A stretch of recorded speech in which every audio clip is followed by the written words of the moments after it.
храбри со партијки. Отпорот продолжува.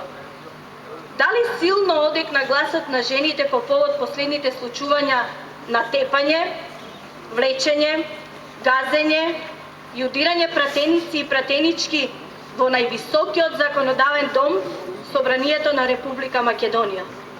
Не доволно, не силно, не моќно и одважно, не храбро би рекла јас, чест на исклучоците. Ме чуди молкот на женските невладини организации, жени интелектуалки, жени почесни конзулки, жени амбасадорки, жени вклучени во сите проекти против семејното насилство, мобинг, загрозување на човекови права, жени членки на македонското женско лоби, жени граѓанки на нашата Македонија.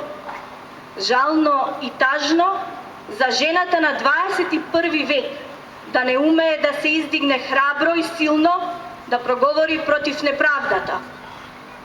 Кога замолкнува демократијата, се буди отпорот.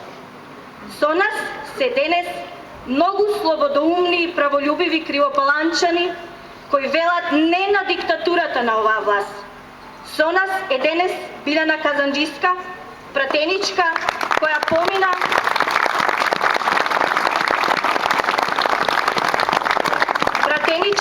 помина низ Голгота во парламентот, кога власта крена рака не само врз претаниците, туку и врз представници на својот народ. Пратеничке Билјана, додека вие пратениците биевте битка внатре со вашите колеги во парламентот, ние бевме надвор. Надвор пред парламентот и ве поддржувавме на чело со нашиот лидер, председател Бранко Црвенковски.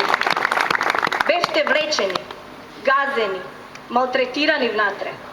Надвор ние бевме каменувани со шишиња, камења, јаболка, дури пендреци од партиската полиција на власта.